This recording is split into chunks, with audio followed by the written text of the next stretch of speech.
मित्रांनो, शालिनी भक्ती सागरमध्ये तुमचे मनपूर्वक स्वागत आहे।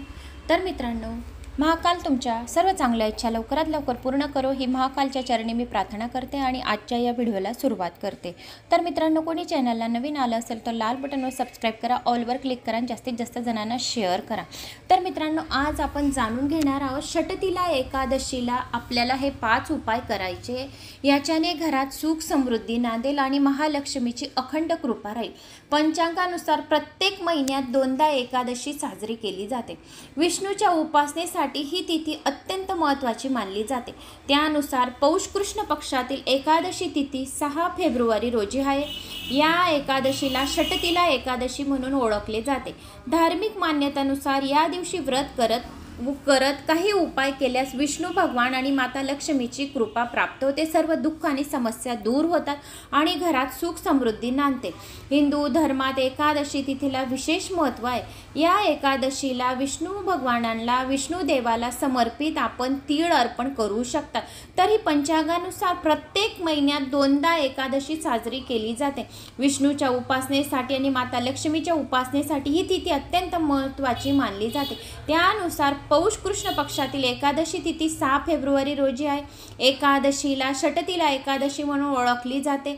तर या दिवशी आपल्याला कुठले कुठले उपाय करायचे आहेत। षटतिला एकादशीला सूर्यदेवाला अर्घ्य करताना आपल्याला त्यात तीळ टाकायचे। षटतिला एकादशीच्या व्रताच्या दिवशी अंघोळीच्या पाण्यात पण आपल्याला तीळ टाकून स्नान करायचे आणि स्नान केल्यानंतर गंगा जलात तीळ मिसळून सूर्याला पण अर्घ्य आपण अर्पण करायचे। असे केल्याने सुदृढ आरोग्याचा आशीर्वाद मिळतो आणि प्रत्येक प्रकारच्या समस्या दूर होतात। तर आपल्याला त्या दिवशी एकादशीच्या दिवशी अंघोळीच्या पाण्यात पण आपल्याला तीळ घालायचे। अंघोळीच्या पाण्यात जर आपण तीळ टाकून स्नान केले तर आपले 7 जन्माचे दुःख दारिद्र्य सर्व कष्ट दूर होते आणि त्या पाण्यात गंगाजल बी टाकायचे आणि हर हर गंगे असे आपल्याला बोलायचे। हर हर करत आपल्या साऱ्या समस्या हर हर होतात। हर हर बोलण्यानेच आपले दुःख दारिद्र्य दूर होते।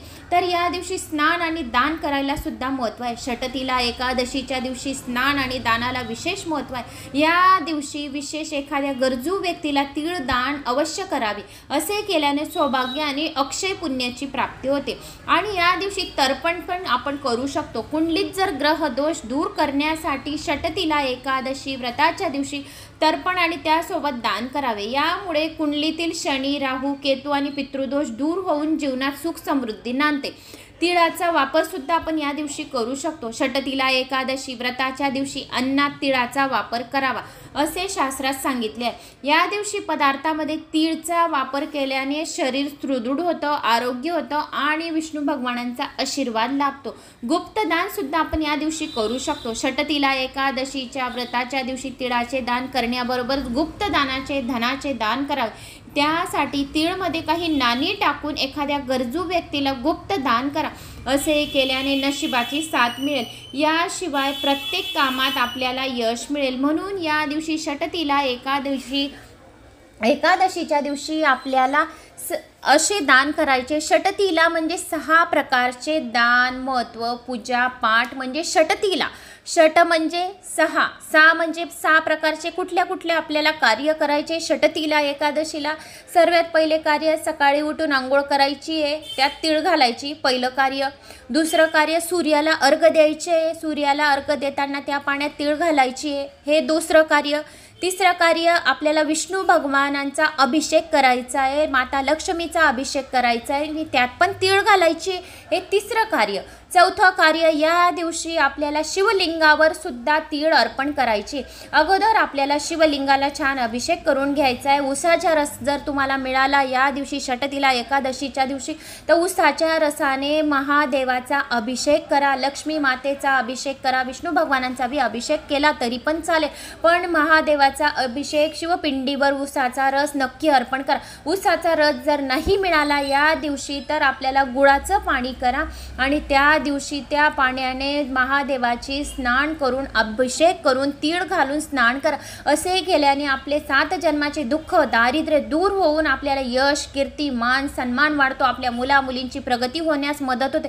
ज्या कार्यात यश येत नाही त्या कार्यात आपल्याला यश येतो. आणि त्यानंतर मुलामुलींचे लग्न जुळत नाही तर मुलामुलींचे सुद्धा लग्न जुळतात. तर तुम्हाला मूठभर हातात उजव्या हातात तीळ घ्यायची थोडी आणि ती तीळ हातात घेऊन तुम्हाला ओम नमो भगवते वासुदेवाय नमः, ओम नमो भगवते वासुदेवाय नमः असे 11 वेळा बोलून ते तीळ मूठभर आपल्याला शिवलिंगाला अर्पण करायचे. असे जर आपण केले तर आपले दुःख दारिद्र्य 100% दूर होईल एवढी गॅरंटी. कारण आपल्या नशिबाबरोबर कर्माची सुद्धा साथ पाहिजे. जर आपले कर्म चांगले असतील तर आपल्याला महादेवाची संपूर्ण 33 कोटी देवी देवतांचा आशीर्वाद राहतो. जर आपण म्हटलं की बसून मी बसलेली आणि मला खूप पैसा पाहिजे तर ते तसं होणार नाही.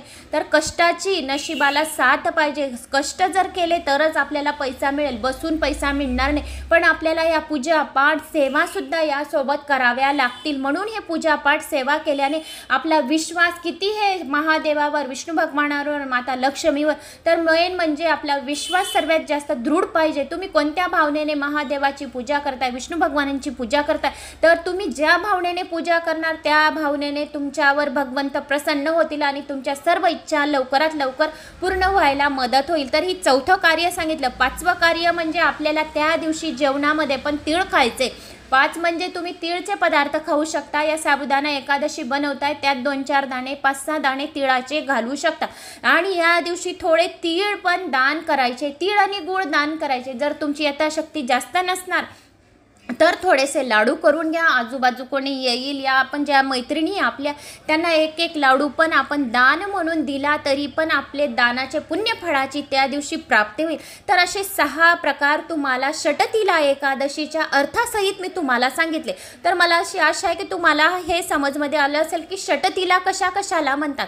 तर षटतिला अंघोळीच्या पाण्यात तीळ टाका, सूर्याला अर्घ्य देताना तीळ टाका, लक्ष्मी नारायणला अभिषेक करताना तीळ टाका, महादेवाच्या पिंडीवर तीळ टाका आणि 5 नंतर आपल्या जेवणात सुद्धा तीळ टाकायचे आणि दान करण्यात सुद्धा तीळ टाकायचे. म्हणजे 6 प्रकारचे कार्य आपण जर त्या दिवशी केले तर आपले कर्म बनतात. एकादशीच्या त्या दिवशी आपण जे काही कार्य करतो त्याचे डबल फळ मिळते. विष्णू भगवानांचा आशीर्वाद राहतो. वैकुंठ लोकाची प्राप्ती होते. सर्व पापांपासून आपण मुक्त होत आणि माता लक्ष्मी सुद्धा त्याशिवाय आपल्या घरावर आपल्यावर प्रसन्न होते आणि जेवढे आपण दान करतो तेवढे धनाची सुद्धा प्राप्ती होते. तर अशा या प्रकारचे आपल्याला दान धर्म आणि षटतिला असे षटतिला एकादशी आपल्याला साजरी करायची आहे. या दिवशी विष्णू भगवानांना छान अभिषेक वगैरे घालून तिळाचे सुद्धा तिळगुळचे लाडू वगैरे करून तुम्ही विष्णू भगवानांना या दिवशी नैवेद्य म्हणून अर्पण करू शकता. व्यंकटस्तोत्र, विष्णू सहस्रनाम आणि श्री सूक्त, कनकधारा स्तोत्र, ओम नमो भगवते वासुदेवाय नमः, श्रीराम जय श्रीराम अशा या नावाचा सुद्धा जप करू शकता. तुळशीच्या माळेवर श्रीरामाचा जप करू शकता. ओम नमो भगवते वासुदेवाय नमः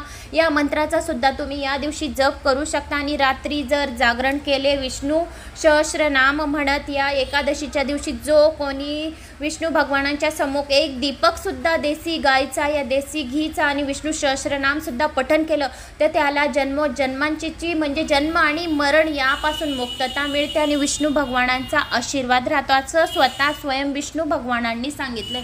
तर मित्रांनो आपल्याला अशी षटतिला एकादशी साजरी करायची आहे. तर षटतिला एकादशीला चुकूनही ही कामे करायची नाही आहेत, नाही तर आयुष्यभर पश्चाताप कराल. तर आपल्याला एकादशीच्या दिवशी कुठली कामं करायची नाही आहेत. हिंदू धर्मामध्ये व्रतवैकल्य आणि तत्सम सर्व गोष्टींना अनन्यसाधारण महत्त्व आहे. या धर्मामध्ये असणाऱ्या मान्यतानुसार दर महिन्याला येणाऱ्या एकादशीच्या दिवशी भगवान विष्णूंची पूजा केली जाते. हा दिवस विष्णूंना समर्पित असतो. पौष महिन्याच्या कृष्ण पक्षात येणाऱ्या अशाच एकादशीला षटतिला एकादशी असंही म्हणतात. या दिवशी विष्णूंची यथासांग पूजा केली जाते. तर या दिवशी अनेक जण उपवासही ठेवतात अशी धारणा आहे. या दिवशी विष्णूंच्या पूजेमुळे आणि उपवासामुळे पापांपासून मुक्ती मिळते, सोबतच आजारपण, दोष आणि भीतीपासून पण मुक्ती मिळते। या दिवशी आपल्याला कुठली कामे करायची नाही आहे। तर ज्योतिषशास्त्रानुसार दिलेल्या माहितीनुसार या दिवशी दान आणि स्नानाचं सुद्धा महत्त्व आहे। या दिवशी गंगे स्नान केल्यास आणि दान केल्यास पुण्यफळाची प्राप्ती होते। यंदाच्या वर्षी आलेल्या षटतिला एकादशीला पुण्यप्राप्तीसाठी अनेक जण प्रयत्नशील असतील, कारण या दिवशी अनेक शुभयोग तयार होत आहे। या दिवशी विष्णूंची मनोभावे पूजा केल्यामुळे चांगल्या पुण्यफळाची प्राप्ती होते।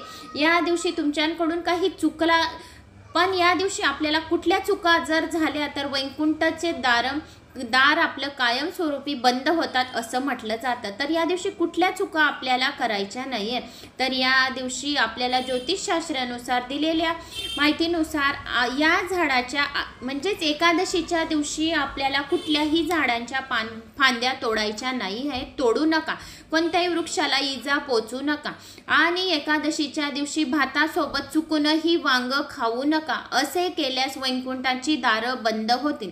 आणि जर आपण एकादशीच्या दिवशी जर आपण खोटे बोललो ते सुद्धा आपल्याला खूप पाप लागते।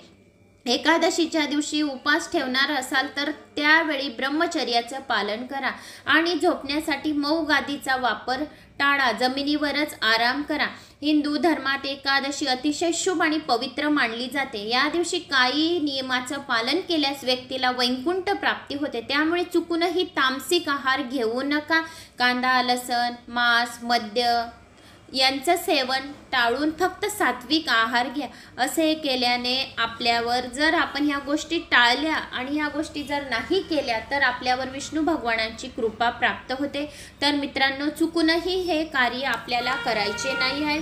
तर एकादशीच्या दिवशी तुम्ही एक चाकू, छुरी, कात्री, नेल कटर ह्या वस्तूसुद्धा आपल्याला खरेदी करायच्या नाही आहेत। तर या दिवशी अशा काही शुभ दिवशी जर आपण अशा म्हणजे आपले नातं जे आहे कोणाबद्दल तर ते सुद्धा कापलं जातं। तर असेच वस्तूसुद्धा आपल्याला या दिवशी खरेदी नाही करायच्या आहेत। काळ्या रंगाचा आपल्याला कपड्यांमध्ये वापर करायचा नाही आहे। तर एकादशीच्या दिवशी आपल्याला वस्त्र जे आहेत ते काळ्या रंगाचे घालायचे नाही आहेत। आणि जर आपण एकादशीच्या दिवशी आपण पिवळे वस्त्र, पितांबर वस्त्र जर घातले तर आपल्यावर विष्णू भगवानांची कृपा होते। म्हणून आपल्याला चुकूनही एकादशीच्या दिवशी काळे वस्त्रसुद्धा घालायचे नाही।